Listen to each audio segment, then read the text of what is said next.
Assalamualaikum warahmatullahi wabarakatuh. Innal hamdalillah nahmaduhu wa nasta'inuhu wa nastaghfiruh wa na'udzu billahi min sururi anfusina wa min sayyiati a'malina may yahdihillahu fala mudhillalah wa may yudhlil fala hadiyalah. Alhamdulillah em, kita berkumpul pada malam hari ini melanjutkan kegiatan tarawih disusul dengan tausiah setelah tarawih. Kemudian insya Allah Ustadz Budi Ashari akan melanjutkan tema topik workshop yang tadi sudah disampaikan semenjak pagi hari. Mungkin sedikit rekap, ada 2 sesi yang sudah dijalani pada hari ini. Sesi pertama tadi pada pagi sampai siang, Ustadz Budi menjelaskan mengenai keberhasilan tokoh-tokoh Islam di masa lalu dari berbagai macam sisi. Kemudian pada sesi yang kedua, Ustadz Budi menjelaskan model pendidikan yang diterapkan pada zaman Rasulullah sehingga bisa menghasilkan kejayaan-kejayaan yang disebut pada sisi yang pertama. Kemudian banyak sekali pertanyaan-pertanyaan terkait dengan sesi yang kedua, bagaimana kita bisa mencontoh pendidikan Rasulullah tersebut, dan harus kita break jam 3.30 tadi, sehingga diputuskan pada malam hari ini kita akan melanjutkan topik tersebut dengan lebih mendalam, yakni bagaimana pendidikan Rasulullah dari melihat usia ke usia. Jadi misalnya dari sejak lahir sampai usia 2 tahun, kemudian dari 2 tahun sampai 7 tahun, dan selanjutnya. Baiklah, marilah kita pusatkan perhatian, kita ikhlaskan semua niat kita untuk mendapatkan pelajaran yang terbaik. Insya Allah, Ustaz, silakan. Bismillahirrahmanirrahim.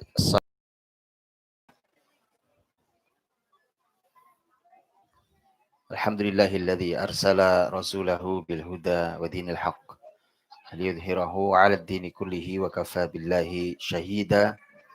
Asyhadu an la ilaha illallah wahdahu la syarikalah wa asyhadu anna Muhammadan abduhu wa rasuluh.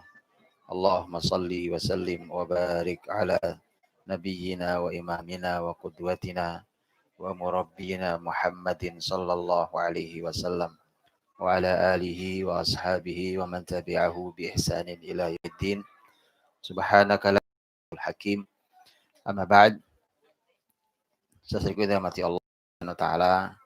Tsumma alhamdulillah kita bisa dipertemukan Allah Subhanahu wa taala kembali untuk niat baik kita, dan tadi sudah seharian kita mencoba memasuki, walaupun masih cukup global karena memang temanya sangat besar, tentang tema pendidikan, bagaimana Islam mendidik generasinya, dan saya mulai dari hasil bagaimana dahulu produk peradaban yang dihadirkan oleh muslimin, sampai kemudian kita mencoba melihat bagaimana sesungguhnya muslimin dahulu menyiapkan generasinya.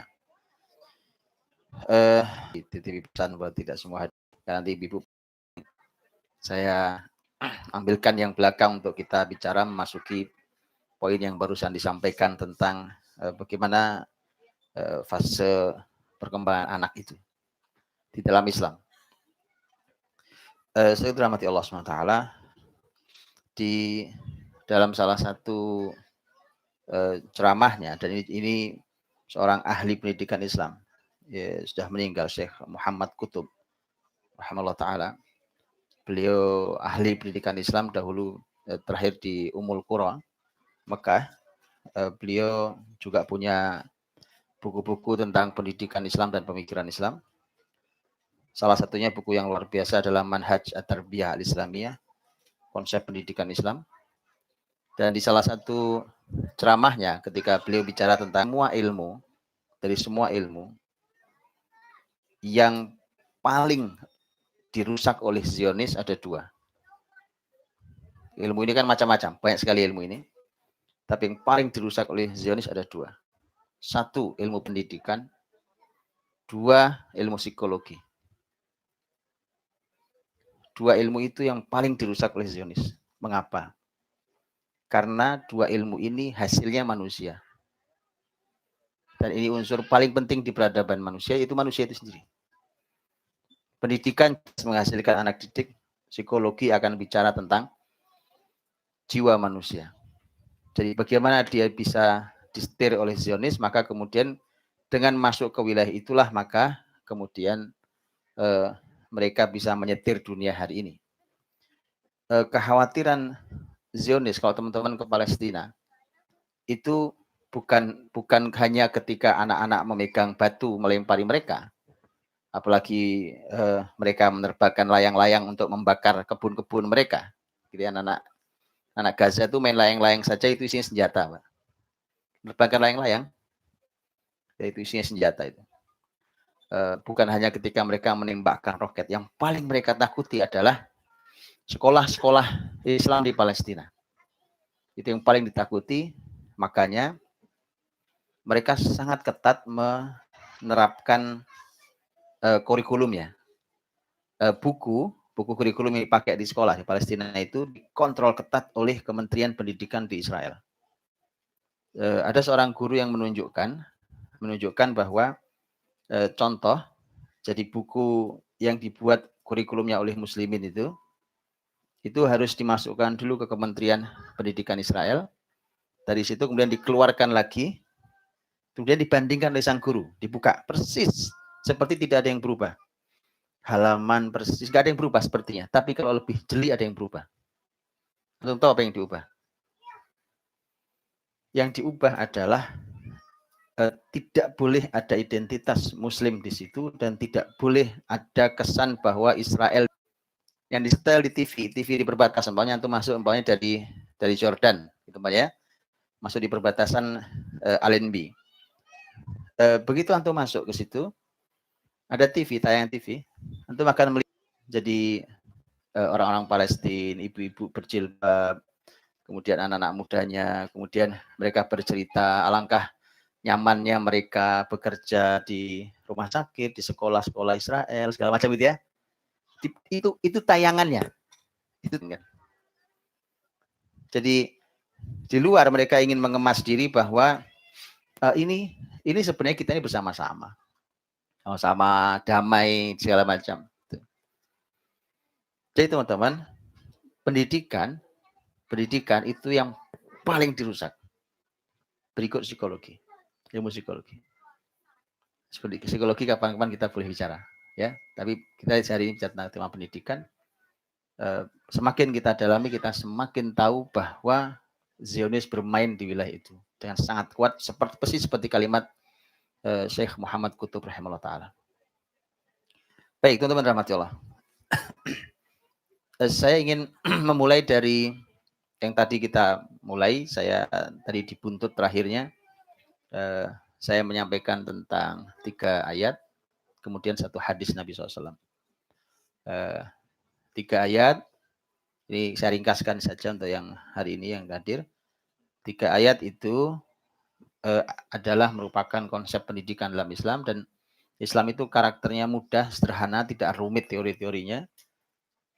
Allah SWT berfirman di Al-Baqarah 129, Al-Jumu'ah ayat 2, kemudian Al-Baqarah 151. 3 ayat. Yang di Al-Baqarah 129 adalah doa Ibrahim alaihissalam. Ibrahim berdoa, Rabbana wa ba'athihim rasulam minhum yatlu alaihim ayatika wa yu'allimuhumul kitaba wa hikmah wa yuzakkihim innaka antal azizul hakim. Doa Ibrahim, ya Allah Rabb, utuslah seorang rasul di antara mereka ini. Waktu di Mekah, Nabi dia di Mekah, nanti di Mekah ini utuslah seorang rasul yang tugasnya adalah membacakan ayat-ayatmu, kemudian mengajarkan ilmu Alkitab, mengajarkan ilmu Al-Hikmah, dan mensucikan jiwa mereka, sungguhnya Engkau Maha Aziz lagi Maha Hakim. itu doa Ibrahim, Al-Baqarah 129. Al-Jumu'ah ayat 2 adalah jawaban Allah terhadap doa Ibrahim. Allah jawab, betul Allah kirim seorang rasul, Allah utus seorang rasul di Mekah, yaitu Nabi Muhammad SAW.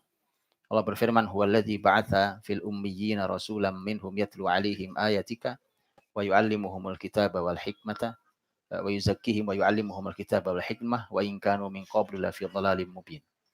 Dialah Allah yang telah mengutus di antara kalian seorang rasul di masyarakat ummi, masyarakat yang buta huruf, yang tugasnya adalah membacakan ayat-ayat Allah, mensucikan jiwa, mengajarkan ilmu al-hikmah, mengajarkan ilmu Alkitab, mengajarkan ilmu al-hikmah. Dan dulu mereka dalam kesesatan nyata.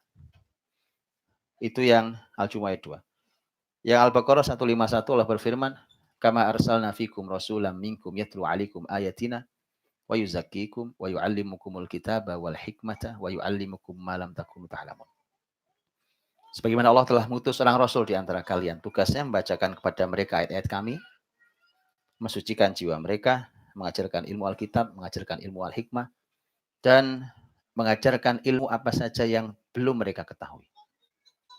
Ya, ini ringkasannya saja. Ringkasannya adalah satu, konsep pendidikan hari ini salah satu kesalahannya adalah kesalahan dalam tujuan. Dan ini fatal, salah tujuan kok kesalahan fatal. Anda kalau naik pesawat salah tujuan gimana ceritanya gitu? Salah tujuan, ini fatal sekali. Karena tujuan, banyak orang menyekolahkan anak karena ingin anaknya pintar. Padahal Allah dalam Al-Jumu'ah ayat 2, tujuannya adalah wa in kanu min qablu la fi dhalalim mubin. Yaitu untuk mengeluarkan anak didik, mengeluarkan anak kita yang kita didik ini dari kesesatan yang nyata. Maka hari ini karena tujuan sampaikan, karena tujuannya pintar, maka lahirlah orang pintar tapi sesat. Belum keluar dari kesesatan nyata. Jadi jahiliyahnya zaman Nabi SAW dahulu, yang itu secara sistem dikawal kejahiliyahan itu oleh sistem Persia dan sistem Romawi, maka yang terjadi adalah menghilangkannya. Dan ternyata menghilangkannya dengan konsep 4 tadi itu, yang disebutkan itu. Kalau dibandingkan dengan doa Ibrahim, yang terjadi hanya menggeser satu kata, yaitu mensucikan jiwa digeser. Mensucikan jiwa digeser dari nomor 4 digeser ke nomor 2. Gitu ya. Dan itu tepat. Itu tepat sekali. Kenapa? Yang tadi belum saya sampaikan, ini saya sampaikan sekarang. Itu ayat 2. Nanti pelajari ayat-ayat setelahnya. Ada bunyi ayat yang kita akan tahu mengapa. Ini salah satu alasan. Mengapa yang mensucikan jiwa, yang oleh doa Ibrahim, diletakkan nomor 4. Tanya. Membacakan ayat, mengajarkan ilmu Alkitab, mengajarkan ilmu Al-Hikmah, mensucikan jiwa. Ini doa Ibrahim. Oleh Allah yang mensucikan jiwa digeser ke nomor 2. Kemudian diturunkan. Terakhir Al-Hikmah. Jadi membacakan ayat, mensucikan jiwa, mengajarkan ilmu Alkitab, mengajarkan Al-Hikmah. Ini urutan yang benar yang Allah sampaikan. Kenapa? Nanti lihat ayat-ayat setelahnya. Allah berfirman tentang orang-orang yang masalul ladzina hummilut taurata tsumma lam yahmiluha kamatsalil himari yahmilu asfar. Perumpamaan orang-orang yang Allah berikan Taurat. Jadi orang-orang Bani Israel ahli ilmu dulu. Ahli ilmu, Pak. Mereka punya Taurat kitab suci. Kayak Quran, kitab suci. Mereka diberi Taurat, tapi Taurat itu fungsi di kehidupan mereka. Perumpamaan mereka seperti keledai. Keledai yang memanggul, membawa lembaran-lembaran ilmu. Sebelum bicara tentang maknanya apa, teman-teman, masyarakat Arab itu menganggap binatang yang paling hina itu bukan anjing, tetapi tidak hina. Orang Arab menganggap binatang yang hina, kemudian bodoh, yang dia adalah lambang al-balada. Al-balada itu dungu. Ada aljahnya, begitu diajari bisa pintar dia, berubah. Tapi kalau balada itu sudah diajari tetap dungu, tetap bodoh. Itu adalah perlambang dari keledai. Oke, bayangkan teman-teman, lihat sekarang orang Bani Israel diberi Allah kitab suci, itu mestinya dia memimpin bumi di posisi yang paling tinggi, orang-orang kayak begini, karena mereka megang kitab suci. Karena yang megang kitab suci itu mesti ada di posisi paling tinggi harusnya. Karena Rasul Muhammad SAW menyampaikan Kana Banu Israel yasusuhum anbiya'uhum. Orang-orang Banu Israel itu yang memimpin secara kepemimpinan itu adalah, maka kepemimpinan itu di tangan mereka yang memegang ilmu Alkitab. Tetapi bukannya mereka menjadi yang paling tinggi, malah mereka jatuhnya sudah sampai hilang kemanusiaannya jadi binatang. Binatangnya pun binatang yang paling hina. Lihat jatuhnya ya, supaya tahu jatuhnya ahli ilmu kalau ngerti Alkitab, tapi Alkitab itu malah buat mainan tuh. Alkitab itu malah tidak berfungsi di kehidupan, jatuh seperti itu. Baik. Itulah mengapa urutan tadi itu, urutannya adalah membacakan ayat Allah, mensucikan jiwa, baru belajar ilmu Alkitab. Kemudian baru belajar ilmu Al-Hikmah, ini As-Sunnah. Karena kalau belum disucikan, ditaruh di belakang seperti doa Ibrahim, nomor 4 mensucikan itu. Dinaikkannya ilmu Alkitab, ilmu Al-Hikmah, baru mensucikan. Resikonya adalah bisa jadi dia ahli dalam tema ilmu Alkitab, tetapi tidak suci. Ketika tidak suci, yang terjadi adalah dia seperti keledai. Apalagi sudah tidak suci, nggak belajar Alkitab, nggak belajar As-Sunnah, maka saya sering bilang, itu wisuda itu sebenarnya mewisuda para keledai. Saya sering bilang, keledai 1 naik panggung di wisuda, selamat wisuda, keledai 1, keledai 2 naik terus. Gimana tidak? Ini kebalik saja masalah, Pak. Nah, ini tidak semua. Ilmu Alkitab enggak, ilmu As-Sunnah tidak, tentang kesucian jiwa tidak, membacakan ayat Allah juga enggak. Yang lahir pasti keledai. Tahu ya? Ini luar biasa pendidikan. Ini diingatkan Allah Subhanahu wa taala di surat Al-Jumu'ah itu. Oke? Jadi rendah sekali, hina sekali. Itu akan sampai di level al-baladah, kebodohan yang tidak bisa disembuhkan nanti.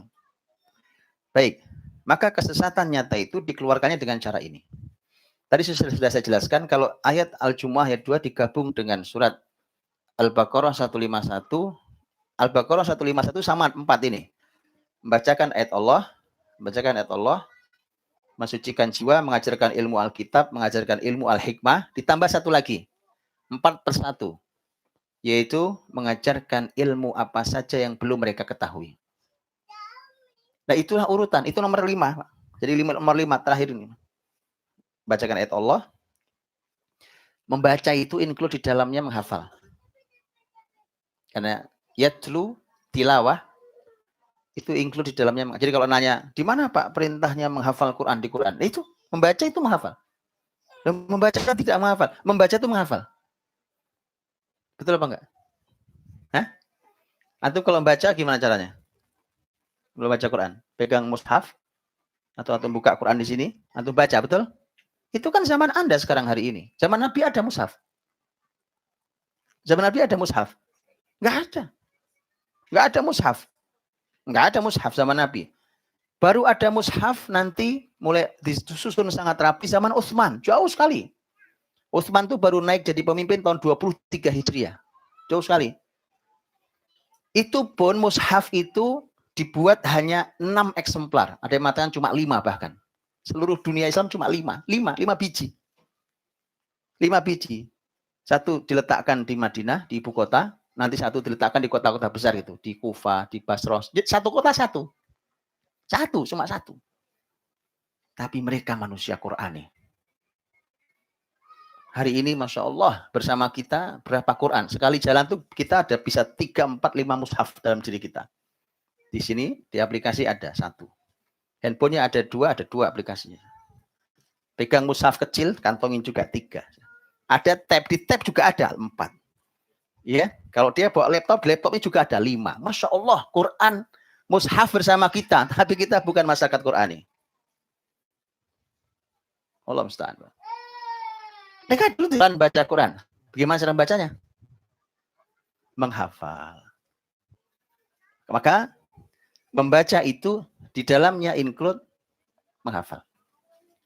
Ya, membaca Al-Quran, mensucikan jiwa, mengajarkan ilmu Alkitab, mengajarkan ilmu As-Sunnah, dan yang kelima plus 1-nya adalah mengajarkan ilmu apa saja.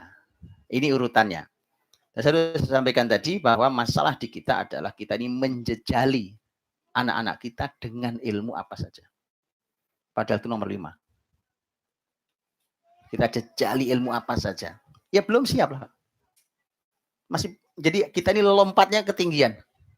Kalau Anda mau coba lompat, pengen coba lompat, silahkan lompati tangga itu. 1, 2, 3, 4, 5, loncat langsung 5. Set. Coba, boleh coba? Kalau keseleo saya nggak tanggung jawab.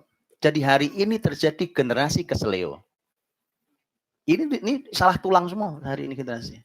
Itu gara-gara kita lompat, Pak. Bisa dipahami? Oke. Nah, itu buntutnya tadi, tema tadi.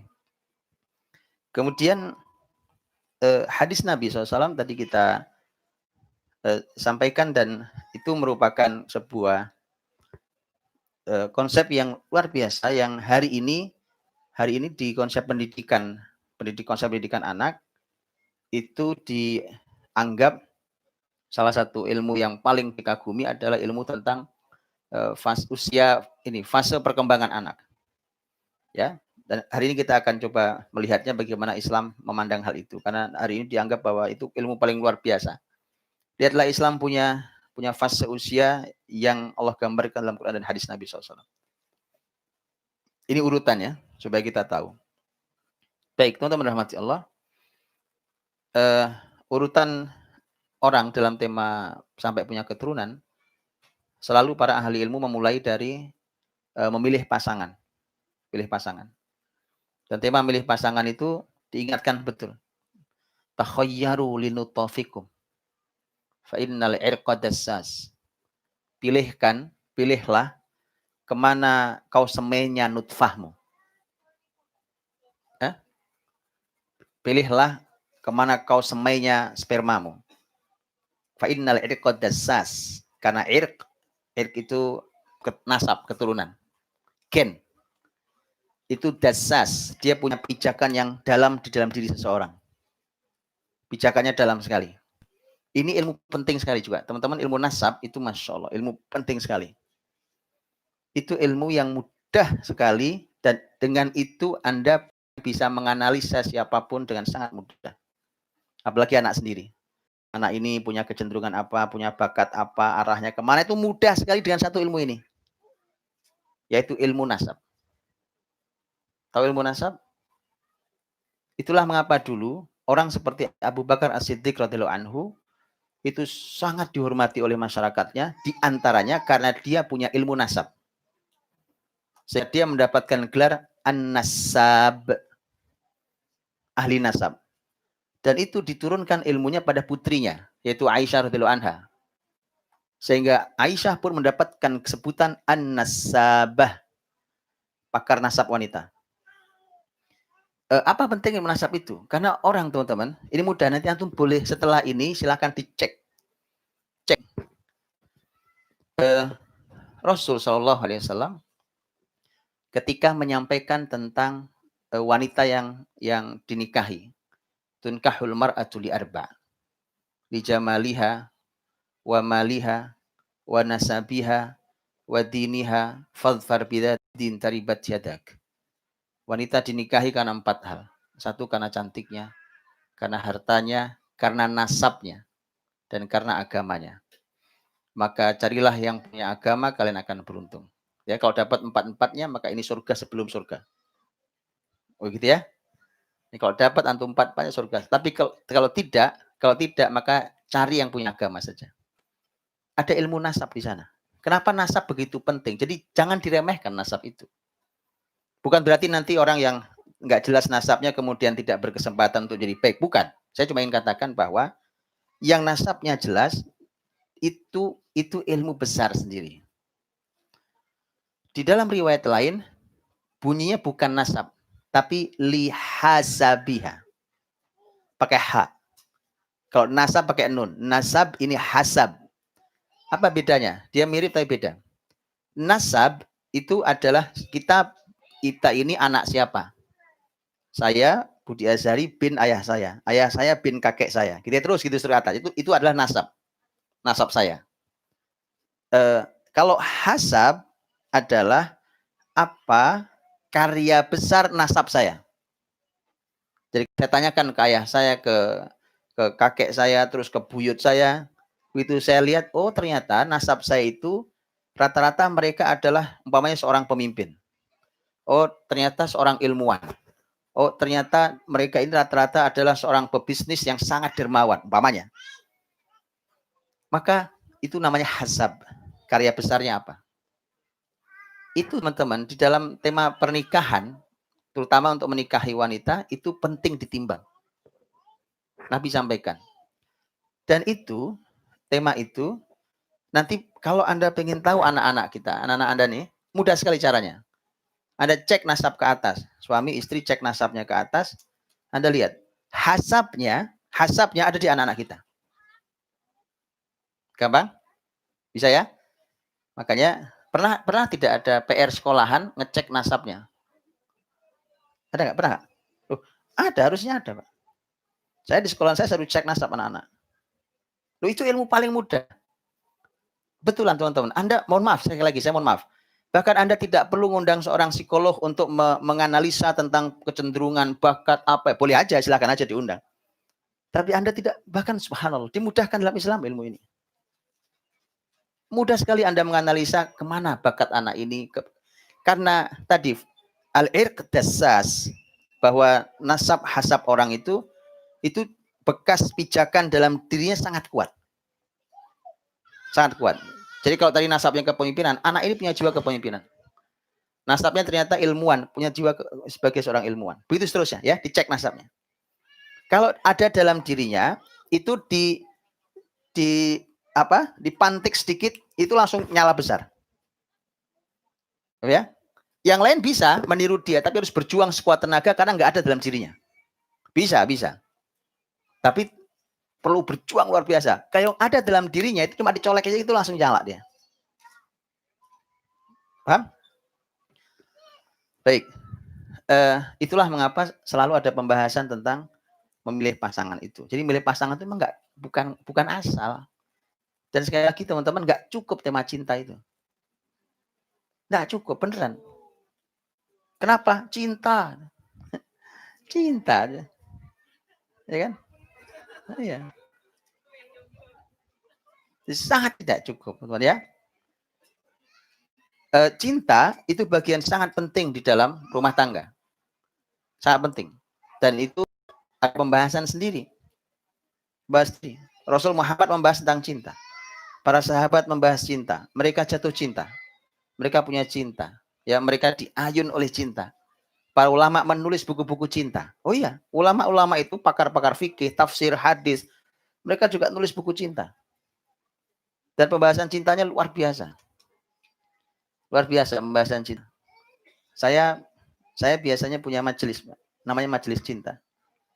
Cinta, saya ngumpul sama anak-anak muda. Jadi santri-santri saya yang umurnya sudah balik kemudian terus ke atas sampai terusnya SMA segala macam. Saya bilang daripada kalian cuma ngumpet-ngumpet, ya kan, ngumpet-ngumpet kemudian suka pacaran apa itu nggak menarik. Sini, saya ajari sekalian tentang cinta. Duduk sini. Sini, saya ajari tentang cinta. Betulan. Saya punya majelisnya. Sini. Kenapa? Karena cinta itu sesuatu yang mahal. Tapi harus tahu caranya. Harus tahu bagaimana cinta itu. Karena cinta yang hari ini dipelajari itu cinta picisan murahan. Gitu ya. Coba apa indahnya cinta berakhir dengan bunuh diri, itu cinta indahnya apa? Ya kan? Lah itu Romeo dan Juliet. Terus indahnya apa gitu? Kisah begitu loh, indahnya apa? Gitu? Subhanallah ya. Kalau itu versi Eropa, versi Arab juga ada. Qais dan Laila. Laila Majnun. Tahu artinya apa Laila Majnun? Majnun Laila aslinya. Majnun Laila itu adalah laki-laki yang gila gara-gara Laila. Itu benar-benar gila, teman-teman. Benar-benar gila dia. Itu saking cintanya. Jadi dia pernah menciumi anjing. Ini salah satu ceritanya. Itu dalam syair panjang. Dia ciumi anjing kemudian dia bilang, bukan karena anjingnya, tapi karena anjing ini pernah melewati kampungnya Laila. Saya minum dulu saya.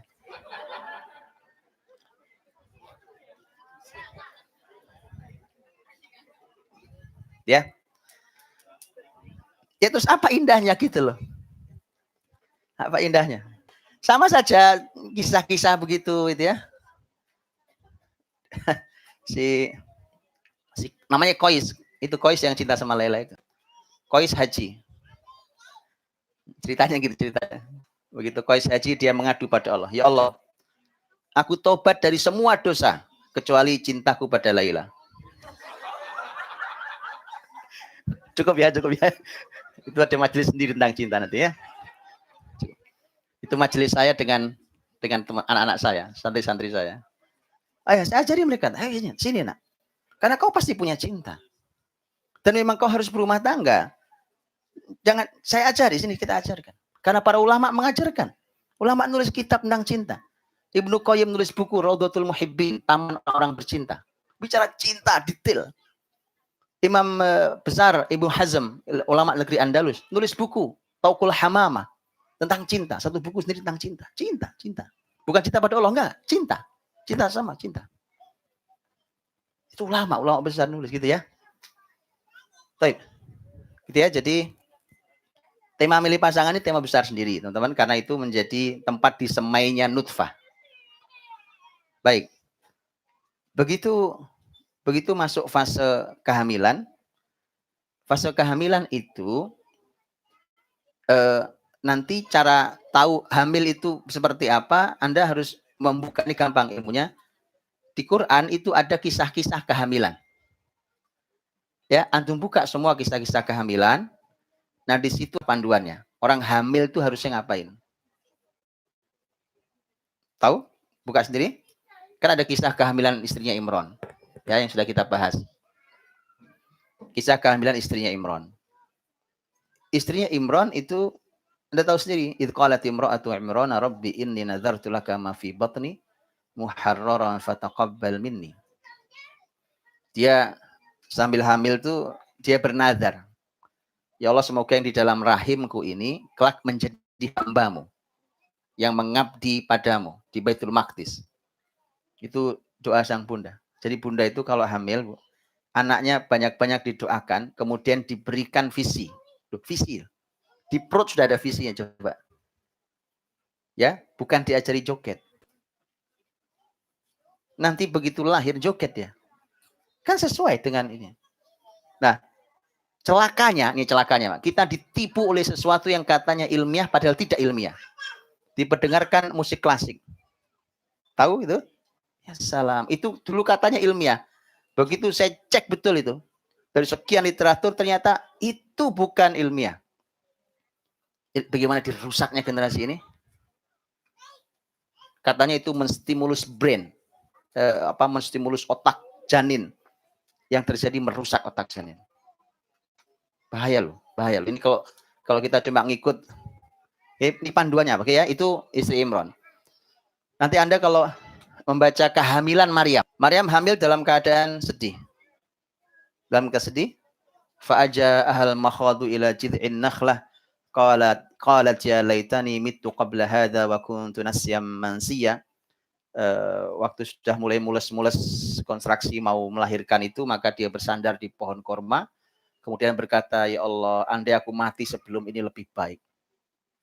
Berharap mati saking sedihnya karena pertanyaan masyarakatnya itu memang sangat menyakitkan. Menyakit kali. Ya wajar, masyarakat nanya wajar, oh enggak ada suaminya, atau hamil. Ya kan? Jelaskannya kan susah. Bagaimana jelaskannya? Mosok dijelaskan bahwa tadi ada malaikat datang bilang susah jelaskannya. Yang terjadi adalah maka dia ya sudah sedih ngadu sama Allah. Nah, hamil dalam keadaan sedih dilarang. Ini panduan-panduan nih. Enggak boleh, Bu. Nanti buka surat Maryam itu ya. Itu Allah menggambarkan tentang sedih cuma 1 ayat. Allah menggambarkan tentang hiburan untuk ibu yang sedih 3 ayat. Nanti buka ayatnya. Begitu sedih, kan digambarkan tadi. Sampai berharap mati loh sedihnya. Dan Masya Allah, ada penelitian tentang efek stres, tekanan, sedih pada ibu yang hamil ternyata berpotensi sangat besar pada cacat bayi ketika lahir. Loh, Quran loh Pak bicara nggak boleh sedih ibu itu. Maka harus diupayakan. Ya, ibu-ibu kalau lagi hamil tolong jangan sedih, Bu. Ya. Sedih-sedih normal biasa yang kecil-kecil aja, tapi kalau sampai dalam tekanan stres yang jangan. Kasihani bayinya. Ya. Dan bapak-bapak kalau ibunya lagi hamil tolong jangan bikin sedih. Gitu, Pak. Saat hamil. Itu panduan-panduan Qur'ani loh ya. Bayangkan hiburannya luar biasa. Saya sampaikan agak lebih sedikit detail. Karena ayat setelahnya mengatakan fanadaha min tahtiha alla tahzani. Qad ja'ala rabbuki tahtaki sariyah. Maka tiba-tiba ada suara dari arah bawahnya. Jadi kan dia duduk di ketinggian pohon korma, bersandar di pohon korma, kemudian di bawahnya itu ada lembah. Maka ada suara dari bawah. Nah, suara dari bawah itu ulama tafsir beda pendapat. Oke, di antaranya saya sampaikan salah satu pendapat yang ada itu adalah suara malaikat. Suara malaikat, kemudian suara itu mengatakan Allah tahzani, kamu jangan sedih. Penting itu, ya. Penting dikirimkan, bahkan lihat bayangkan sampai Allah. Siapa Maria? Maria manusia biasa. Manusia biasa, wanita dari sebagaimana wanita yang lain, tapi karena dia hamba Allah yang mulia. Kalau dia hamil lagi sedih, Allah kirim malaikat untuk menghiburnya. Jangan sedih, Maryam. Bayangkan, ibu-ibu waktu hamil sedih, masalahnya malaikat nggak datang, itu masalahnya. Makanya Anda harus pandai menghibur diri gitu ya. Dan tolong teman-temannya mampu menghiburnya. Sampaikan Allah tahzani, jangan sedih, jangan sedih. Ya. Kalimat jangan sedih itu tidak cukup dengan kalimat. Orang sedih itu kadang-kadang, kalimat itu penting tetap. Jangan sedih ya, yang sabar ya, itu penting. Tapi tidak cukup gitu. Harus ada actionnya untuk menghilangkan kesedihan. Qad ja'ala rabbuki tahtaki sariyah. Itu Allah, Tuhanmu, sudah membuatkan sungai di bawah itu. Anak sungai itu ada air sungai jernih sekali di bawah. Gitu ya. Jadi di bawahnya itu lihat itu sungai itu. Itu Allah ciptakan untuk kamu. Sampai segitunya untuk hibur ibu hamil. Jadi ada hubungan sangat erat antara air yang mengalir gemericik dengan kebahagiaan. Oh, itu perlu penelitian lagi. Betul itu? Iya. Luar biasa, teman-teman. Quran ini, Quran. Ya. Jadi manusia itu diciptakan dari air. Sehingga tidak aneh manusia ini tidak bisa jauh dari air. Bahkan kalau sedih pun harus dihibur pakai air. Masya Allah, itu ayat itu. Coba lihat ayat setelahnya. Dihibur lagi ayat yang berikutnya. Ayat yang kedua untuk hiburan. Wahuzzi ilaiki bijid'in nakhlah tusaqit aliki rutaban janiyah. Itu pohon dari itu pohon kuncang-kuncang. Dorong-dorong. Supaya berjatuhan rutop yang masak. Rutop. Korma yang lembut sekali sebelum yang matang, yang kalau yang kita makan itu sudah tamar namanya. Rutop itu yang sebelum yang lembut sekali ya, tahu ya? Manis sekali lembutnya. Itu banyak sekali ilmunya. Saya coba tanya. Coba saya cek. Lihat ya. Ibu hamil lagi mules. Terus pohon kurma diguncang-guncang. Kira-kira gerak nggak itu pohonnya? Kebayang nggak? Bagaimana rutop mau jatuh? Wong goyang aja enggak pohonnya. Itulah mengapa para ulama selalu mengatakan begini, teman-teman. Para ulama mengatakan selalu menggunakan ayat ini untuk bab ikhtiar. Manusia itu tugas cuma berusaha. Biar Allah yang menjatuhkan kormanya. Gitu loh. Anda tugasnya berusaha kok, bukan menentukan. Tugasmu itu bukan menentukan. Sudah, jangan orang tidak boleh putus asa. Tugasmu apa? Berusaha. Dah, berusaha. Orang lagi mules, suruh guncang pohon korma. Enggak gerak lah. Tapi itu yang bisa dilakukan. Lakukan itu. Nah, begitu dilakukan itu, Allah kasih jaminan. Tusaqit aliki rutaban janiyah. Berjatuhan itu rutop itu. Ya. Nah, jadi tadi kan ibu sedih kan? Disuruh guncang pohon korma. Ibu tahu cara guncang pohon korma?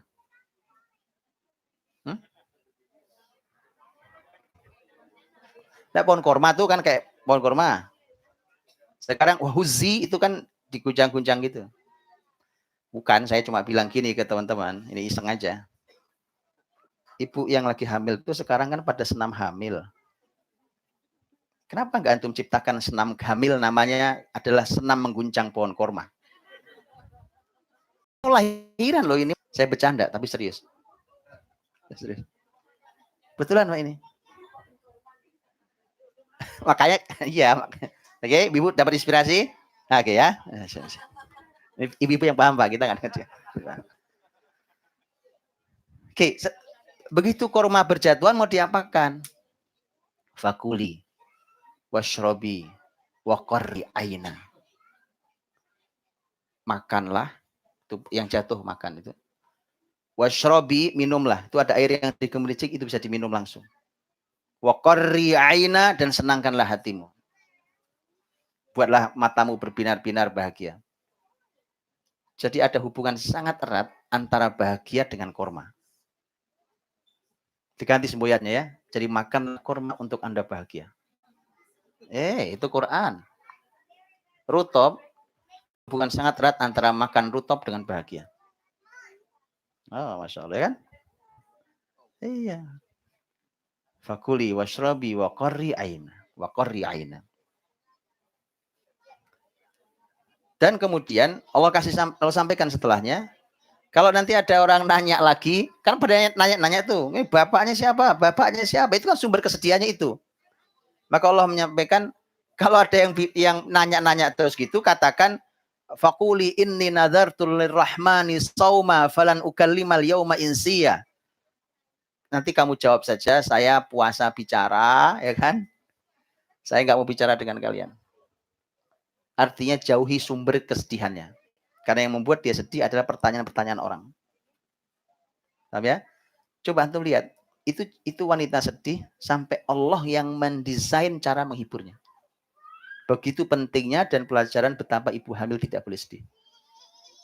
Paham ya? Itu panduan ibu hamil tuh. Masih ada lagi yang lain, nanti cari lagi yang lain. Umpamanya hamilnya istrinya Ibrahim alaihissalam, yaitu Sarah.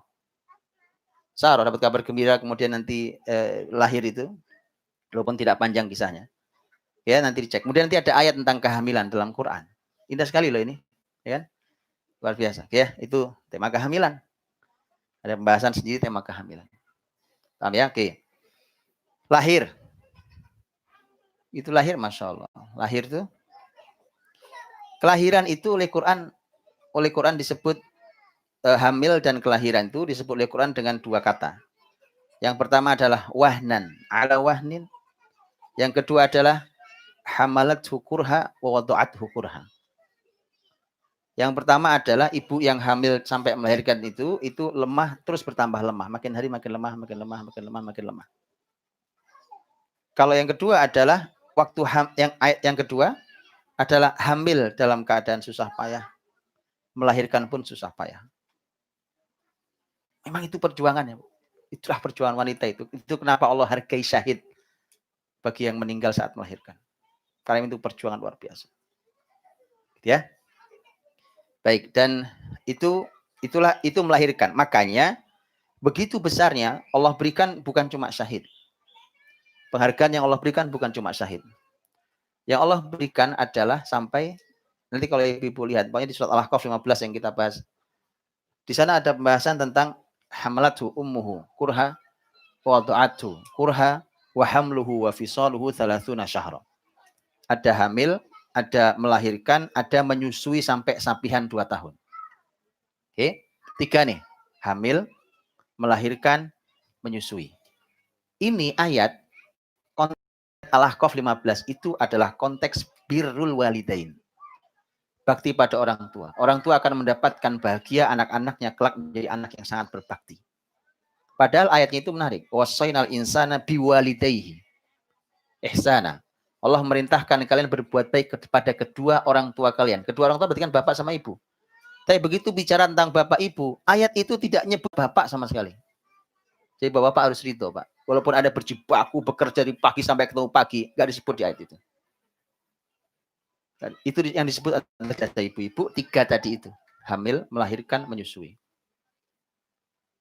Dan akhirnya para ulama mengatakan bahwa mengapa ibu itu 3 kali di atas ayah. Sejak di hadapan anaknya. Untuk tahu ya? Ummuka, kemudian baru abuka. 3 kali itu. Karena wanita punya 3 kelebihan yang tidak dipunyai laki-laki. Hamil, melahirkan, menyusui. Maka jangan pernah meremehkan Jangan pernah menganggap rendah tentang 3 amal sangat mulia ini. Karena ini adalah tiket. Kalau Anda jalankan dengan baik, insya Allah, Allah akan berikan bagi Anda anak-anak yang kelak berbakti pada Anda di usia tuanya. Jangan diremehkan ini. Hamil mulia, melahirkan mulia, menyusui mulia. Ya. Jadi memang cara kita berpikir kita balikkan lagi memang. Kita kembalikan. Makanya teman-teman, ini kita suka menghina tuh. Kalimat orang tua dulu itu Masya Allah, saya bilang beberapa kalimat mereka luar biasa. Di Indonesia dikenal dengan istilah sumur, dapur, kasur. Itu dihina oleh wanita hari ini, oleh peradaban hari ini, itu dianggap itu kuno. Bagaimana kuno? Bagaimana kuno? Itu panduan dahsyat disederhanakan oleh bahasa nenek moyang kita. Oke, sumur, urusan sumur, cuci baju lah apa, dapur, kasur. Dan itu Islam sekali. Jadi kalau Anda punya anak perempuan, teman-teman, Anda harus tahu apa yang harus diajarkan. Sekolah sampai profesor nggak apa-apa, nggak ada urusan. Itu sekolah aja, nggak ada masalah. Tapi mereka harus tahu di mana tugas utamanya. Ya, oke. Apa tadi itu? Melahirkan. Begitu melahirkan, menyusui. Allah berfirman di surat Al-Baqarah 233. Wal walidatu yurdi'na auladahunna haulaini kamilaini liman arada ayyutimma ar-radha'ah wa 'alal mauludi lahu rizquhun wa kiswatuhunna bil ma'ruf. Para ibu menyusui anak-anak mereka 2 tahun sempurna. Bagi siapapun yang menginginkan kesempurnaan susuan. Ya, adapun bagi mereka yang dianugerahi anak, itu bagi ayahnya, maka harus memberikan rizki dengan cara baik dan memberikan pakaian dengan cara baik. Ya, kita urai ayat ini, Pak. Karena kalau kita baca terjemahannya begitu, kita dapat tapi kurang dalam. Pertama adalah wal walidatu yurdi'na auladat. Kata yurdi'na, menyusui. Para ibu menyusui 2 tahun sempurna. Ya. Sebelum kata yurdi'na, kata 2 tahun. 15 abad lalu Quran sudah mengatakan penyusuan itu 2 tahun sempurna. 2 tahun. Ya, kurang dari itu tidak sempurna, lebih dari itu tidak sempurna. Oh ya, hari ini dua-duanya sudah dilakukan penelitiannya. Dua-duanya, kurang dan lebih sudah dilakukan penelitiannya. Semua penelitiannya, PBB melalui lembaga-lembaga PBB, dari mulai lembaga kesehatan sampai lembaga anaknya mengakui bahwa menyusui yang sempurna 2 tahun. Quran bicara 15 abad lalu, nggak perlu PBB. Betulan, Pak? Jadi jangan menunggu orang kafir untuk menguatkan kita. Kita punya Quran. Ya. Nah, kemudian yurdi'na. Yurdi'na menyusui. Menyusui itu menggunakan fi'il mudhari dalam bahasa Arab di situ. Yurdi'na itu fi'il mudhari. Fi'il mudhari itu kata kerja. Kata kerja bentuk sekarang dan yang akan datang. Jadi digabung. Jadi bentuk sekarang dan yang akan datang. Itu menggunakan fi'il mudhari. Itu artinya aktivitas menyusui terus-menerus. Dan ini hari ini pun yang diserukan oleh lembaga anak-anak dunia bahwa menyusui 2 tahun itu sudah cukup dianggap menyusui ketika menyusui itu diganti dengan kata ASI. Air susu ibu. Padahal air susu ibu tidak sama dengan kata yurdi'na. ASI sama menyusui beda. Betul? Betul, Bu? Hah? Kok susah banget kan? Betul kan? Iya kan? Bedanya apa? Hah? Bedanya apa? Susu hasilnya. Terus menyusui prosesnya. Betul. Karena kalau Anda menyusui, dan ini konsep hari ini cuma level itu, rendah levelnya. Quran maunya bukan itu. Jadi kita anggap sudah sama, Pak. Sekarang pun menyusui 2 tahun. Iya, tapi hari ini itu. Kalau ibunya sibuk, diperes susunya, diletakkan di kulkas, nanti dihangatkan. Kemudian dikasih bayi. Itu sudah cukup untuk ilmu hari ini. Quran tidak mau itu. Quran maunya fi'il mudhari. Kata kerja bentuk sekarang dan terus-menerus akan datang. Kata kerjanya, menyusuinya, bukan cuma asinya. Proses menyusuinya. Mengapa? Karena teman-teman, menyusui itu bukan hanya memasukkan nutrisi pada anak. Di menyusui itu ada interaksi ibu dan anak. Dan demi Allah, kalau ibu kehilangan usia 2 tahun menyusui itu, kok tidak dimanfaatkan dengan baik, demi Allah itu usia emas yang tidak akan pernah kembali untuk ibu. Usia itu spesial untuk ibu, bahkan bapak aja enggak. Enggak punya. Bapak enggak punya usia sampai 2 tahun, bapak enggak punya, Pak. Kalau sampai itu hilang, Anda akan menyesal karena itu tidak pernah kembali. Setelah itu Anda tidak pernah punya spesial itu. Ibu itu. Disitulah Anda akan leluasa, puas untuk memasukkan semua hal yang Anda mau pada anak yang Anda susui. Tatapan mata Anda, senyuman Anda, belayan lembut tangan Anda, bicara Anda, ya salam. Itu enggak ada duanya. Enggak ada yang mengintervensi Anda siapapun itu.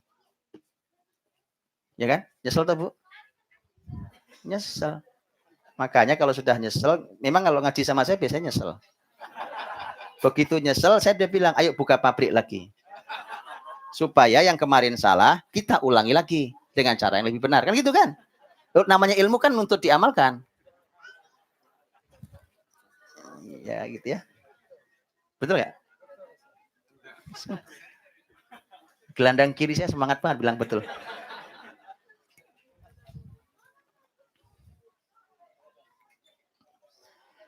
Ya, itu contoh, Bu. Itu di Masya Allah. Itu baru yurdi'na. Auladahun haulain kamilain liman arada. Tiba-tiba domir, kata gantinya berubah. Gitu ya. Oh, itu cara ngaji Quran ya. Antum mau saya dalami di sini atau mau saya terusin? Karena ini panjang. Ya, nanti tadaburi lanjutannya. Ayatnya sudah saya tunjukkan di tadaburi, nanti kalau nanti Allah kasih usia kita bisa jumpa lagi. Gini. Oke lah, itu pembahasan. Nanti tugas ayah waktu usia menyusui itu apa, di ayat itu adanya. Wa 'alal mauludi. Tugasnya ada 3 tadi. Liman arada ayyuti marradha. Kemudian wa 'alal mauludi lahu rizquhun wa kiswatuhun. Ya, itu bacalah ayatnya. Ya, baca. Jadi tugas bapak itu tugas kebijakan, tugas memfasilitasi nutrisi, kesehatan bundanya, dan tugas memberikan pakaian yang baik. Itu tugas ayah. Tapi aktivitas menyusui itu tidak ada yang bisa mengintervensi bunda. Itu Allah khususkan waktu untuk Anda, hanya untuk ibunda. Karena begitu selesai sapihan, teman-teman, begitu selesai menyapih, maka usia dari 2 selesai itu, masuk ke 3 itu, sampai usia 7 tahun, wah itu sudah mulai masuk ayah. Karena sudah lepas dari Anda. Lihat bagaimana prosesnya. Anak ada dalam rahim bundanya. Dia ada di dalam tubuh bundanya. Begitu dia keluar, itu enggak Allah lepas. Tidak. Masih ditempelkan di susu bundanya. Paham? Enggak langsung lepas. Tapi pelan-pelan begitu menyusui, begitu menyapih susuan, lepas dia. Mulai dilepas pelan-pelan. Lihat bagaimana tahapan luar biasa. Begitu dilepas, ada ayah di sana yang menerimanya. Maka mulailah masuk ayah, ibu mulai masuk di dalam mengasuh di usia 3 sampai 7 tahun. Oke ya. Ini saya lewati, ini perlu pembahasan sendiri. Kenapa 7 tahun? Kenapa batasnya 7 tahun? Karena Rasul bersabda. Ya, fase perkembangan anak itu dalam Islam, Masya Allah. Kata Rasul bersabda. Kata Nabi SAW, muru auladakum bis salati abna 7 sinin wadribuhum 'alaiha abna 10 sinin wa farriqu bainahum fil madaji'. Ajari anakmu, perintahkan anakmu sholat umur 7. Pukul anakmu kalau 10 tahun belum sholat. Dan pisahkan tempat tidurnya. Oke, ada 7, ada 10. Ya. 7, para ahli ilmu menyebut ini adalah awal tamyiz. Awal usia tamyiz. Tamyiz itu artinya kemampuan memilah. Kemampuan membedakan. Ini pahit, ini manis, ini panas, ini dingin, ini baik, ini tidak baik, ini bahaya, ini manfaat. Anak 7 tahun sudah harus bisa. Jadi kalau nanti kita punya anak 7 tahun kok belum bisa memilah, itu ada yang salah tuh, Pak. Ya, kalau sampai ada yang nggak bisa memilah di 7 tahun, ada yang salah di sebelumnya berarti. Ya. Karena anak sudah mulai bisa memilah, artinya dia sudah mulai bisa memakai akalnya dengan lebih baik.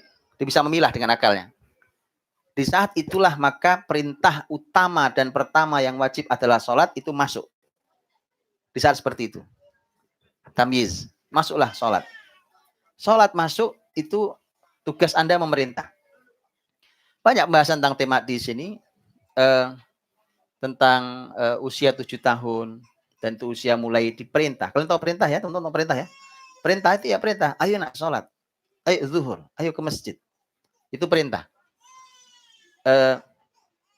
Nanti ada pertanyaan tentang bagaimana sebelum 7 tahun. Itu ada bahasan sendiri. Ya, tapi perintah itu 7 tahun. Nah, para ahli ilmu mengkiaskan, menyampaikan. Apakah juga di umur 7 itu anak mulai diperintah untuk ibadah lain seperti puasa Ramadan ini contohnya? Ya? Sebagian ahli ilmu mengatakan iya. Karena tidak ada ayat dan hadis yang khusus tentang kapan anak mulai diajari puasa, maka dikiaskan dengan hadis itu. Karena hadis itu adalah memerintahkan tentang kewajiban besar yaitu sholat. Maka ini juga kewajiban besar yaitu puasa. Diperintah iya, tapi baru latihan tentu. Sebagaimana mereka baru latihan sholat. Namanya baru latihan sholat teman-teman ya kadang jalan, kadang mogok, kadang nggak sholat, kadang sholat di awal waktu, kadang sholat sudah mau akhir, kadang ada sholat jamak takdim, jamak takhir ya kan. Namanya juga latihan, namanya baru latihan. Tapi Anda harus perintah, terus perintah. Jadi maka puasa dikiaskan ke situ. Agak berbeda pembahasannya tentang pakaian. Ada pembahasan tentang kapan anak perempuan mulai diajari berpakaian hijab. Ini ada ilmunya, teman-teman, bukan cuma semangat doang. Ada ilmunya, dibahas oleh para ulama. Ya. Apakah disamakan dengan ini atau tidak disamakan dengan ini? Ya, oke. 7 tahun, itulah mengapa Quran mengatakan tentang sholat. Quran mengatakan, wa'mur ahlaka bis salati wastabir 'alaiha.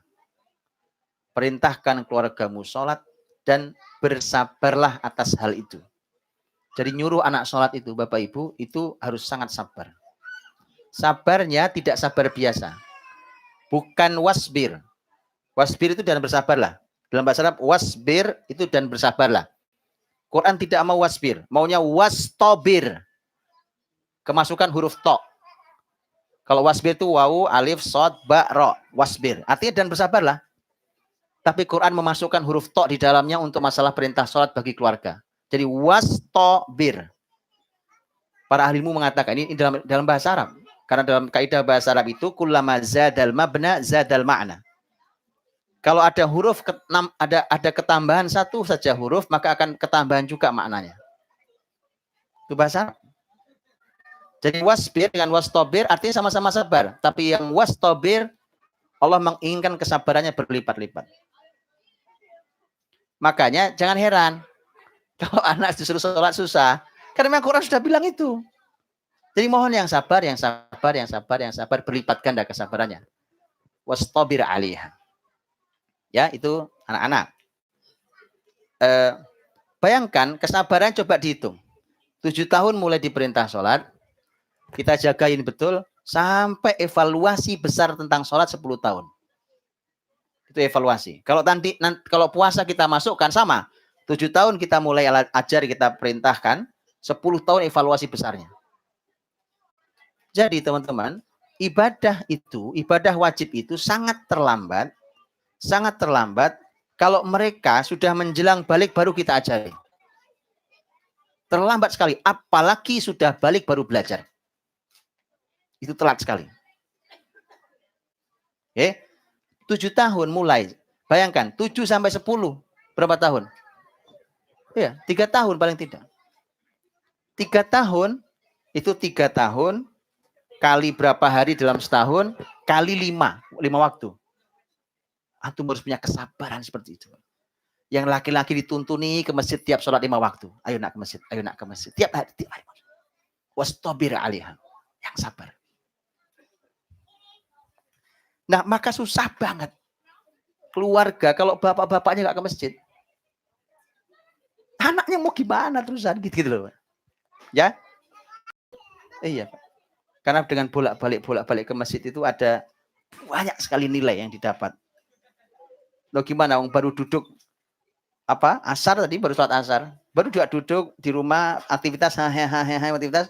Tahu-tahu adzan lagi, Allahu Akbar, maghrib lagi, berangkat lagi ke masjid, pulang ke rumah, baru juga ngapain, tahu adzan Allahu Akbar, isya lagi, balik lagi ke masjid.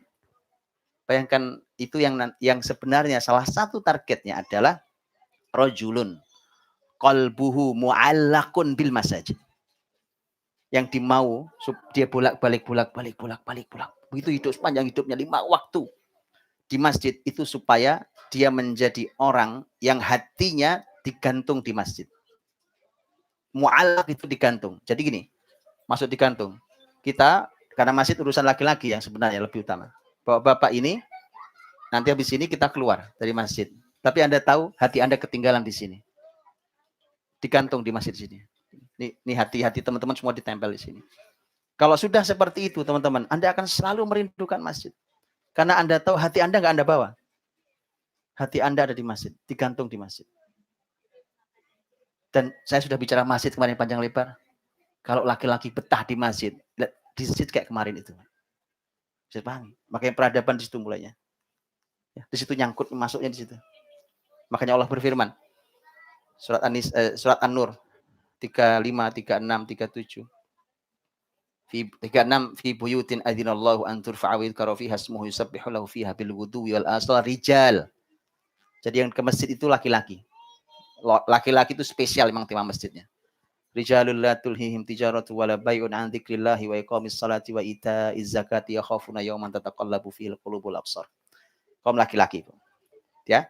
Dan itu saya sering bilang juga, kalau mau nyari mantu Anda harus cari yang ada di masjid. Kok mantu absen di masjid, nggak pernah ada di masjid, coret dari calon mantu. Itu bukan laki-laki. Karena yang laki-laki sejati itu adalah yang mampu ke masjid. Kadang teman-teman kita ini jagoan bela diri. Wah itu gym itu rajinnya minta ampun, badan keker-keker. Tapi ke masjid nggak kuat. Jalan kaki ke masjid nggak kuat, lemes dia. Iya. Makanya yang laki-laki sejati, rijal, teman-teman, kata rijal artinya apa? Laki-laki kan? Di dalam bahasa Arab, kata rijal, jamak dari kata rojul, itu terkandung di dalamnya kata rujulah. Akar katanya rujulah. Tahu rujulah? Rujulah itu artinya dalam bahasa Indonesia jantan. Tahu jantan? Bukan cuma laki-laki, karena ada laki-laki yang tidak jantan. Paham ya? Jadi terkandung di dalam kata rijal, itu ada kata rujulah.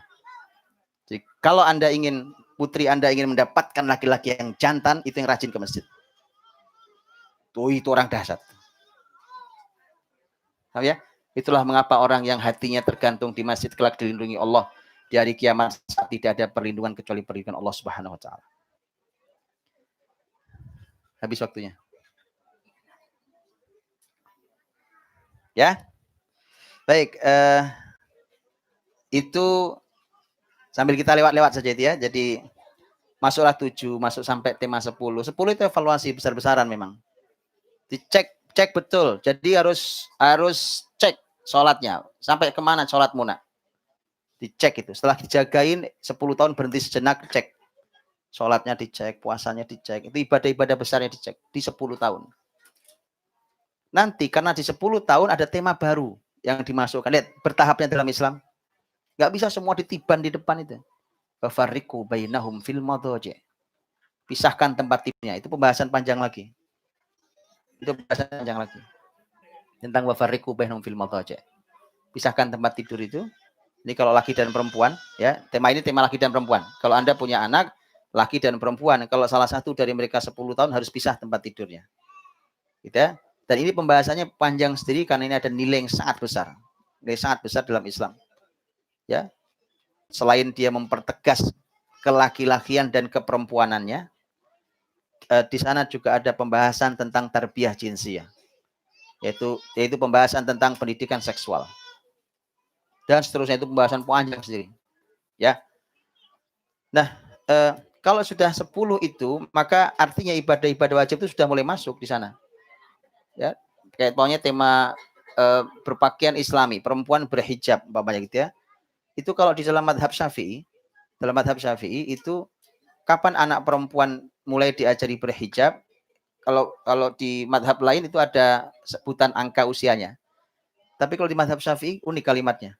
Itu tidak berdasarkan usia. Karena bisa jadi keadaan beda-beda. Kan kalau pakaian itu kan tujuannya menutupi aurat. Ya, di antaranya menutupi aurat yang paling penting. Maka dalam madhab Syafi'i, kapan anak perempuan mulai diajarkan menutup hijab, memakai pakaian hijab? Jawabannya adalah indama tushtaha. Ketika dia mulai diminati. Ya, temannya mulai senang lihat dia kan gitu, teman-teman laki-lakinya mulai senang lihat dia, mulai kelihatan cantiknya apa. Berapa usia jadi bisa jadi malah kurang dari karena bisa berbeda-beda. Betul? Dan itu semua latihannya itu. Latihan itu semua itu menuju satu titik besar. Ini pemberhentian besar. Yang itu menjadi evaluasi besar buat kita apakah kita berhasil didik anak atau ada yang salah sebelumnya, yaitu ketika mereka balik. Ketika mereka usia balik, maka ini harus terevaluasi semuanya. Maka semua ini sudah Allah siapkan sampai umur 10. 10 itu rata-rata belum balik. Bahkan sampai hari pun belum balik. Itu hikmah luar biasa. Padahal balik lebih cepat hari ini. Dulu zaman Nabi 15 tahun, hari ini bisa 12 tahun, 13 tahun, bahkan kurang dari 12 tahun. Sudah balik. Ya, karena memang terlalu cepat matangnya fisik anak-anak. Itu dikarenakan apa yang masuk dalam dirinya. Apa yang dipandangnya, apa yang didengarnya, dan seterusnya. Yaitu karena lingkungan yang rusak, maka balik lebih cepat. Tadi saya sudah katakan waktu workshop. Saya menduga, wallahu alam, kalau zaman ini kembali menjadi baik, dugaan saya balik anak-anak akan kembali 15 tahun. Dan itu zaman yang sangat siap. Usia segitu nyaman Pak, 15 tahun. Karena kalau sudah balik itu kalau sampai meninggalkan ibadah sudah dosa loh. Sudah dosa sendiri loh. Bayangkan kalau 15 tahun kan masih punya waktu panjang kita menyiapkannya. Dari 10 saja, kita masih punya 5 tahun loh. Untuk ke 15, betul ya? Sangat cukup waktu kita untuk menyiapkan. Lah kalau 12 tahun balik, Masya Allah. Mepet banget persiapan kita. Sementara kita nggak ngerti cara menyiapkan dan terlalu santai. Bagaimana sudah? Sudah baliknya lebih cepat, kita cenderung santai menyiapkannya. Zaman Nabi disiapkan dengan begitu matang, padahal baliknya masih 15 tahun. Ya, itu PR-nya. 15 tahun atau berapa ini, usia balik itu usia kita memberhentikan, mengevaluasi besar-besaran tentang di mana posisi kita sebagai orang tua, apakah kemarin pendidikannya sudah benar apa tidak, dia sudah bertanya. Karena anak itu kalau sudah balik, teman-teman, sudah sama kayak kita. Kita ini bapak ibunya orang dewasa, balik. Sudah balik. Balik itu sudah sama kayak kita. Yang lebih dahsyat lagi ada. Di surat An-Nisa ayat 6. Allah Subhanahu wa taala berfirman, "Wabtalul yatama hatta idza balagun nikah fa in anastum minhum rusdan fadfa'u ilaihim amwalahum." Anak terutama sebenarnya, ujilah anak-anak itu hingga ketika mereka mencapai usia nikah. Usia nikah usia berapa? Usia nikah usia berapa? Hatta idza balagun nikah. Itu ayatnya. Jelas kalimatnya. Mereka mencapai usia nikah. Usia nikah usia 20 tadi ceritanya. Itu di workshop sana itu. Itu harapan. Usia nikah itu usia berapa? 25 udah telat banget, saya pengen 20. Di bawah 20. Serius. Lihat ajaibnya Quran, teman-teman. Bukalah nanti terjemahan. Ada yang pegang Quran? Coba buka terjemahan. Baca sekarang. Saya tunjukkan. Ini ajaib banget. An-Nisa ayat 6. An-Nisa ayat 6. Baca Bu, terjemahannya Bu. Surat 4 ayat 6.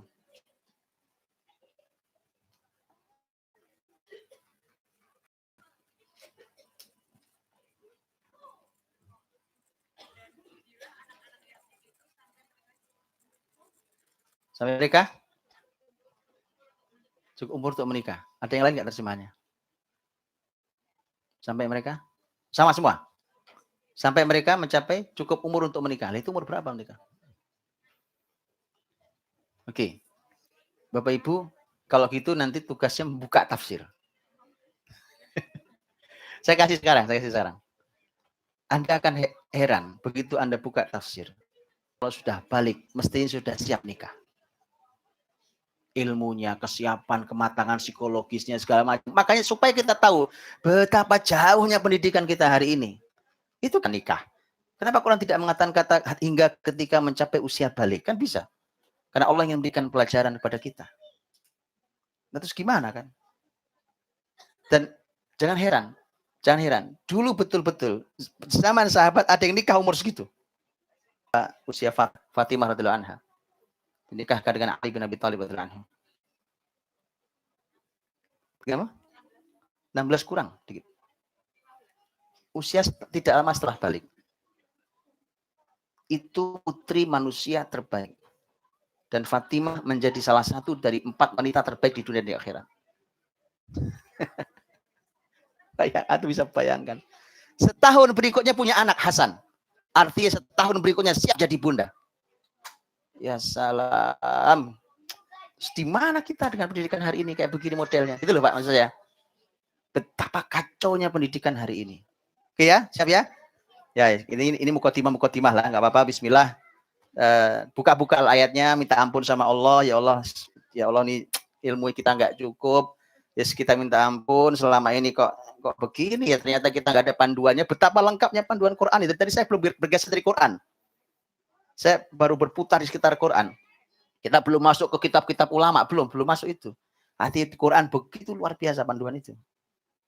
Ya, kita minta ampun ya Allah, ampuni dulu didik anak kok ternyata nggak ngerti selama ini. Sejauh itu ternyata. Sejauh itu. Dari itu amanah kita. Pantas Quran kita dengan Quran sahabat sama.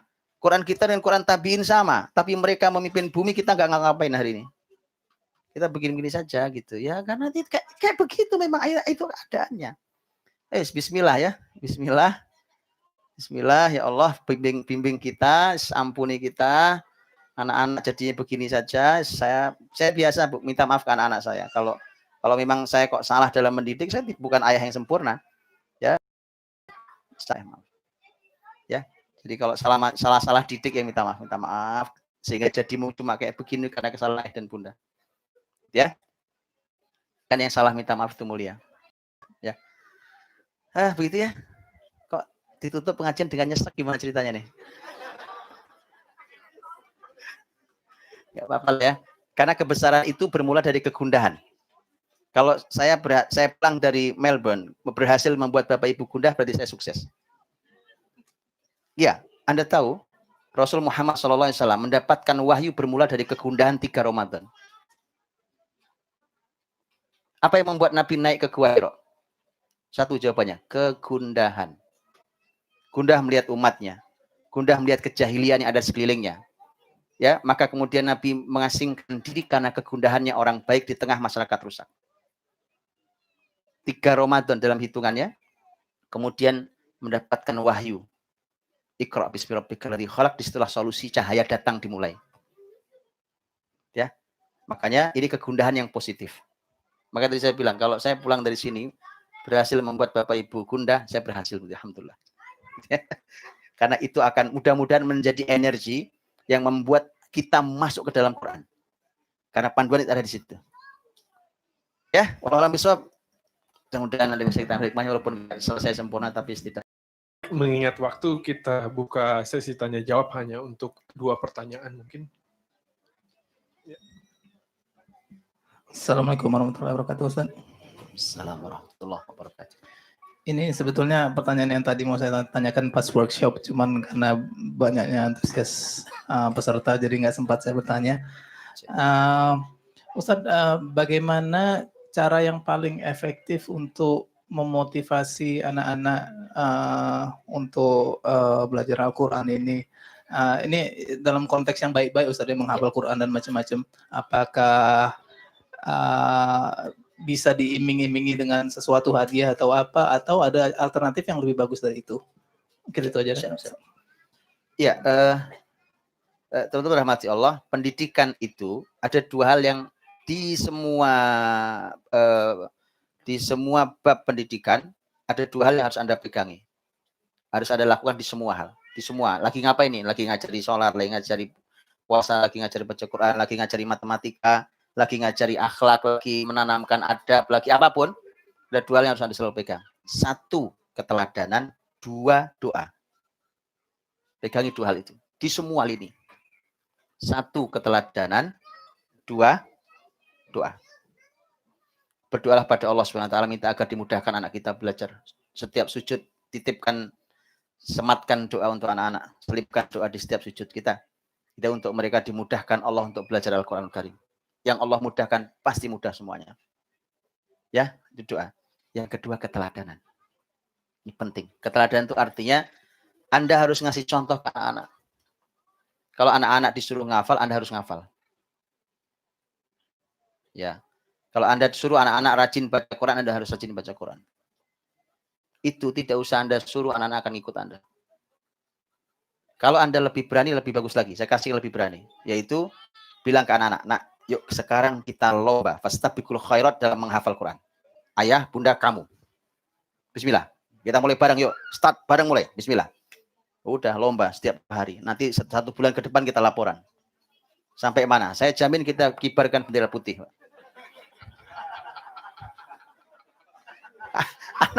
Anak-anak kan Masya Allah kan anak-anak gitu. Gak apa-apa. Tapi itu memacu anak-anak dan memicu anak-anak. Dan istabiqul khairat itu. Berlomba dalam kebaikan. Masya Allah, betulan. Itu keteladanan. Saya kalau sudah 2 itu, nah masuk baru poin berikutnya. Pertanyaannya adalah apakah boleh diiming-imingi untuk anak-anak? Boleh. Boleh. Untuk anak-anak boleh. Ya, tapi ada catatannya. Perhatikan catatannya. Diiming-imingi umpamanya gini. Ayo nak, kalau nanti kau bisa store 1 juz, maka akan ayah atau bunda berikan ini. Kalau kau bisa 10 juz, diberikan ini. Kalau kau bisa 30 juz, berikan ini. Boleh, sangat boleh. Tapi ada catatan penting. Ya, catatannya. Simpel saja. Setiap Anda memberikan hadiahnya, ketika anak berhasil, tolong kasih kalimat ini. Lihat kalimat ini, tolong dikasih. Karena bahaya. Kalau ini ada bahayanya kalau selalu anak bergerak gara-gara iming-iming duniawi, itu bahaya. Karena nanti semua yang dilakukannya karena faktor duniawi dan itu tidak ikhlas namanya. Kan gitu kan? Makanya ini boleh tapi pakai catatan. Kalimatnya begini kalau bisa. Begitu Anda sampaikan ini ya, Anda ucapkan terima kasih, berikan penghargaan dengan lisan dan pujian, berikan doa yang paling tulus atas prestasi dia menghafal 1 juz di bulan ini. Gitu pokoknya. Begitu Anda berikan, kemudian Anda bilang, nak, ini yang ayah bunda berikan ini tidak ada apa-apanya dibandingkan dengan janji Allah yang Allah telah sediakan untuk kamu. Pahala, kemuliaan, apa yang kelak akan kau dapat sebagai ahli wa khassatu. Sebagai keluarganya Allah dan orang khususnya Allah SWT. Supaya mereka tahu bahwa hadiah ini nggak ada artinya buat mereka. Ini cuma hanya sedikit saja dibandingkan apa yang Allah siapkan untuk kamu. Setiap Anda ngasih, saya nitip kalimat itu saja. Ya. Tolong dilakukan dan nanti Anda akan melihat efeknya. Kapan-kapan ketemu saya, laporkan ke saya. Saya mau dengar efeknya. Ya, gitu. Wallahu a'lam bishawab. Dari Ibu mungkin ada pertanyaan?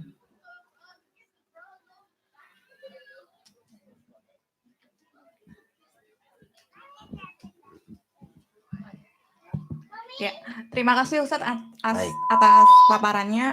Tapi saya penasaran. Jadi bagaimana Rasul itu menyiapkan para putri-putrinya untuk menjadi seorang ibu? Terima kasih. Iya. Bahasanya panjang lagi nih. Iya. Nggak apa-apa ya, kan kita juga tidak mungkin merengkuh sekaligus jalan ya, nggak apa-apa. Pertanyaan ini menarik. Bagaimana dulu Rasul, para sahabat menyiapkan anak-anak mereka,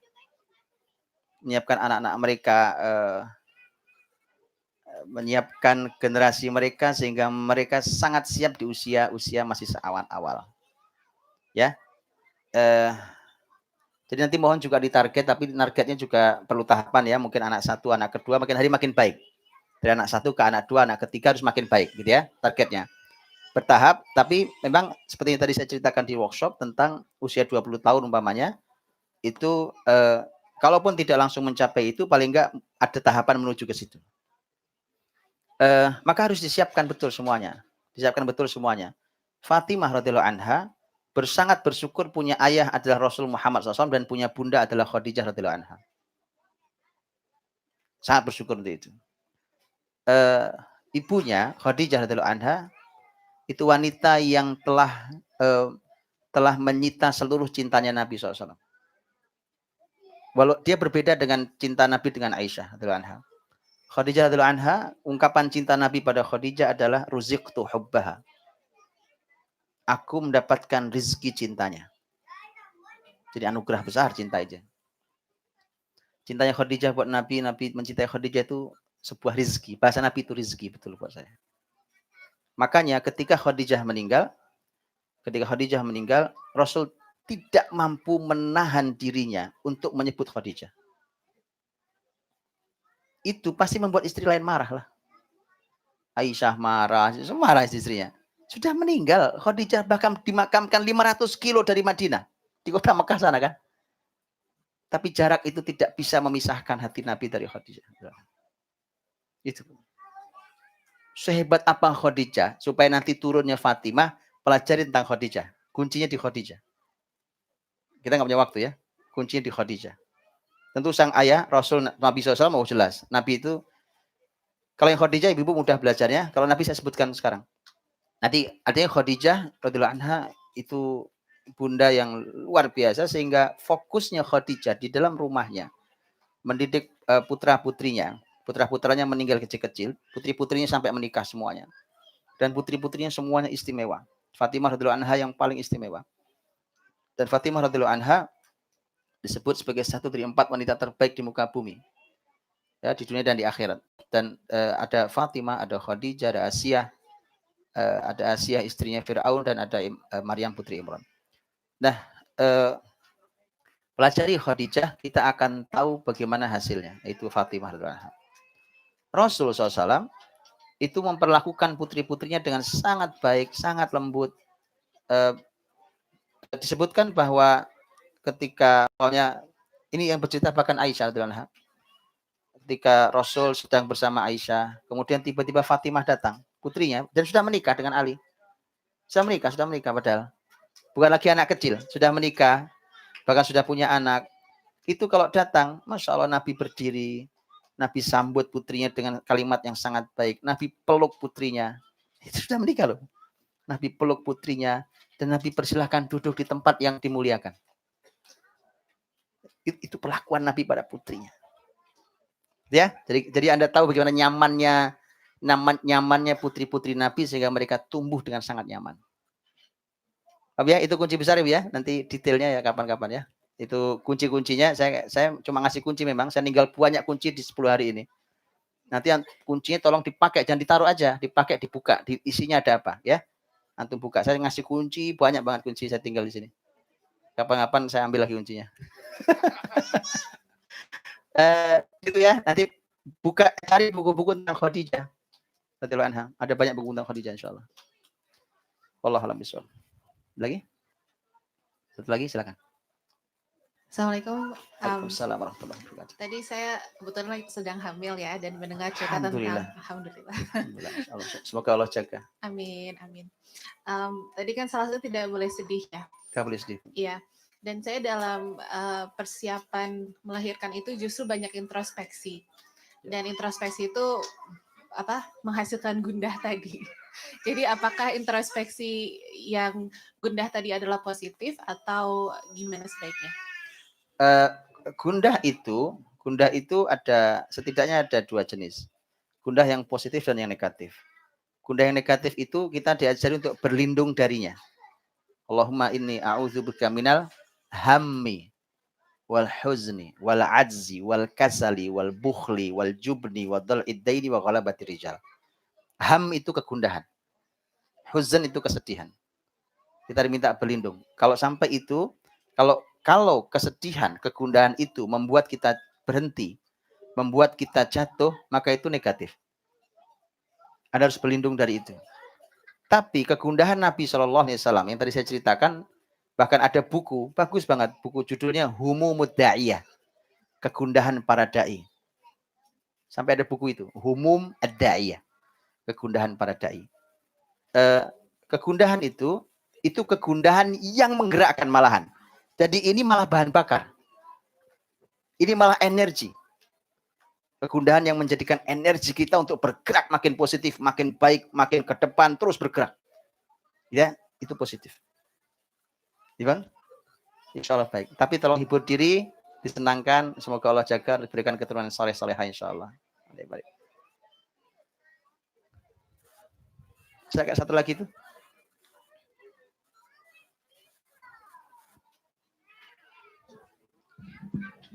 Assalamualaikum. Saya numpang tanya, kalau misalkan mendidik anak, batasan apa yang kita harus keras atau tegas, atau batasan mana sampai kita masih mentolerir kenakalan mereka, entah ketidakdisiplinan mereka, dan sebagainya. Terima kasih. Baik, terima kasih. Judulnya hukuman dalam rumah tangga. Berarti jam 12 baru selesai nih. Hukuman dalam pendidikan Islam judulnya. Pendidikan Islam. Gimana jawabnya ya? Meringkasnya gimana dalam 2 menit?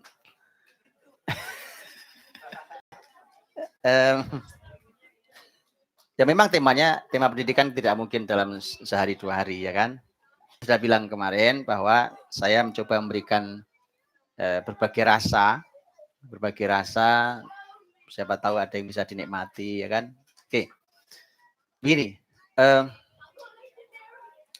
Batas apa yang bisa kita tolerir untuk maunya kenakalan apa anak-anak? Gini teman-teman, pertama saya juga minta betul orang tua belajar ilmu dan supaya tidak salah dalam mendefinisikan kenakalan.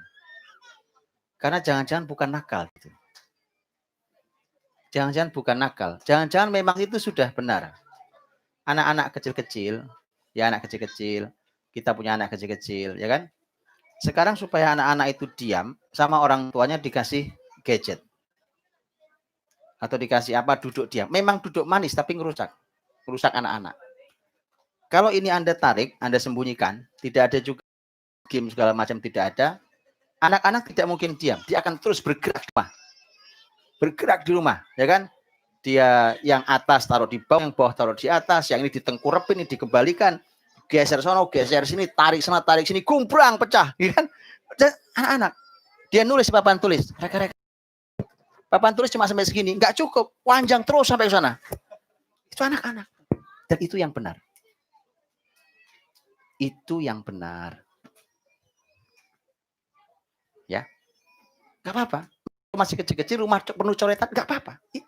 Iya, itu kan berantakan, bukan berantakan. Indah sekali dia sedang menggambar masa depannya. Gitu, sampaikan itu. Boleh, Pak. Anda boleh ke rumah saya, Pak. Coretan dinding saya. Itu anak mereka berekspresi dengan dindingnya. Yang paling kecil sudah, sekarang mau 7 tahun, sudah bisa nulis dia. Sudah boleh nulis, sudah baca. Baru saya chat. Dia sudah nggak nyicil lagi. Datang ponakan-ponakan saya masih kecil-kecil lah. Ini mulai lagi kan. Tapi nggak apa-apa, itu udah benar. Itu benar. Itu benar, Pak. Jadi bergeraknya anak di usia kecil itu menambah kecerdasan di usia besarnya. Itu riwayat loh. Itu bukan kalimat saya loh. Itu riwayat dalam hadis Nabi SAW. Bergerak, mereka aktif. Jadi anak duduk itu salah. Ya, jadi saya minta tolong didefinisikan. Jangan-jangan itu nanti dianggap nakal gitu ya. Itu bukan. Atau kadang-kadang mereka berulah yang kita membuat kita jengkel. Itu kadang-kadang juga bukan karena nakal. Kadang-kadang mereka hanya ingin mengekspresikan supaya dia diperhatikan. Kadang-kadang dia cuma minta perhatian ayahnya, perhatian bundanya. Kadang-kadang. Maka dia bertingkah. Kadang-kadang. Gitu ya. Kalau pelanggaran syariat, jelas salah. Ya. Umpamanya dia mukul kakaknya atau dia mukul, itu salah. Ya. Umpamanya pukul mukanya apalagi nggak boleh. Atau dia mengambil hak orang lain tanpa izin, tidak boleh. Jadi pelanggaran syariat jelas. Cuma cara menerapinya juga harus bijak, harus tahu caranya. Gitu ya, itu singkat kata begitulah, Malfi itu. Sulit saya menginikannya. Insya Allah mudah-mudahan yang sedikit manfaat Allah. Baik, terima kasih banyak Ustadz Budi Asari. Luar biasa animo dari jamaah mengenai topik pendidikan ini, Ustadz. Mungkin informasi untuk seluruh jamaah, Ustadz Budi insya Allah bersama kita tinggal besok. Jadi insya Allah kalau tidak salah hari Senin ya Pak ya. akan kembali ke Indonesia. Jadi Ustadz Budi akan bersama kita hanya dalam 2 sesi besok. Jadi setelah Asyar jam 3 sampai waktu berbuka, kemudian tausiah tarawih. Oleh karena itu harus kita manfaatkan sebaik-baiknya sisa waktu Ustadz Budi ini di Melbourne, insya Allah, dengan mengambil pelajaran dari beliau, insya Allah. Ada 2 pengumuman sebelum saya tutup. Yang pertama, untuk jamaah yang pulang, kalau bisa untuk membawa sampah yang